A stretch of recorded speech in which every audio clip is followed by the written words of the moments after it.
Office के सामने एक चाय की दुकान है, ठीक है। तो हम लोग चाय पीने जाते थे। पहले तो वो कैश लेता था या वो महीने का हिसाब कर लेता था।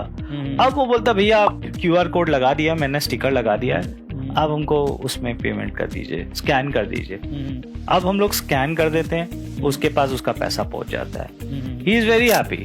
वो बंदा जो फाइनेंशियली एक्सक्लूडेड था, इस टाइप के 50 करोड़ लोग हैं जिसके बैंक अकाउंट खुले हैं और वो आज उनके बैंक में पैसा आ रहा है, यूपीआई से आ रहा है, जैसे भी आ रहा है। बट आप एक चीज देखिए, जब यूपीआई से पैसा आता है और एक चाय वाला सपोज कीजिए वो 100 चाय बेचता है दिन में और 15 रुपया 20 रुपया जो भी वो लेता है, आप सोचिए वो 100 चाय भी अगर बेचता है और 20 रुपया भी लेता है तो वो भाई महीने दिन का कितना चाय बेचा? 2000।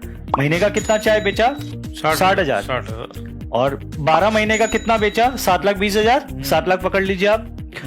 तो उसकी 7 लाख की कैश फ्लो हो जाती है। पहले वो कैश फ्लो क्या था? कैश में था।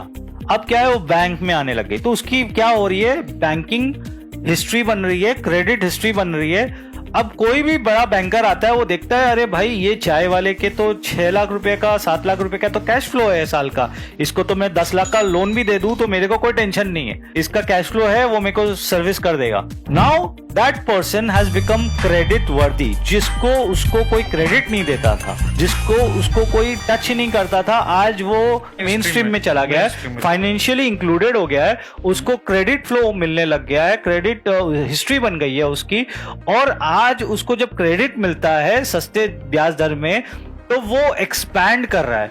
तो आप सोचिए ऐसे 50 करोड़ लोग जब वो एक्सपैंड करते हैं तो हमारी इकोनॉमी कहां जाएगी? मतलब ये 50 करोड़ लोग बेंच में बैठे हुए थे, they were not the part of the economy, now today they are the part of the economy. हम चंद्रयान में हमने 7 इंजन लगाए, 7 प्रपोल्शन लगाए और चंद्रयान को मून में भेजा।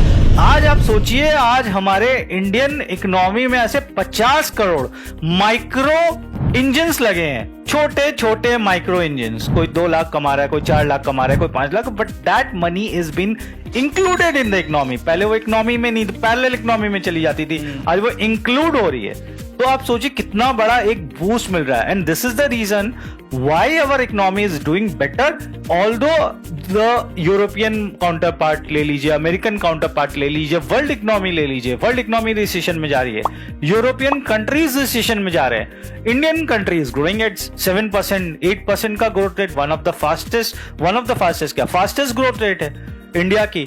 We are completely insulated from the world. अभी आप देखो, क्योंकि ये छोटे छोटे जो इंजन्स की मैं बात कर रहा हूं ना, वो प्रोपेल कर रहे हैं इंडियन इकोनॉमी को, तो वो उस तरफ से जा रही है।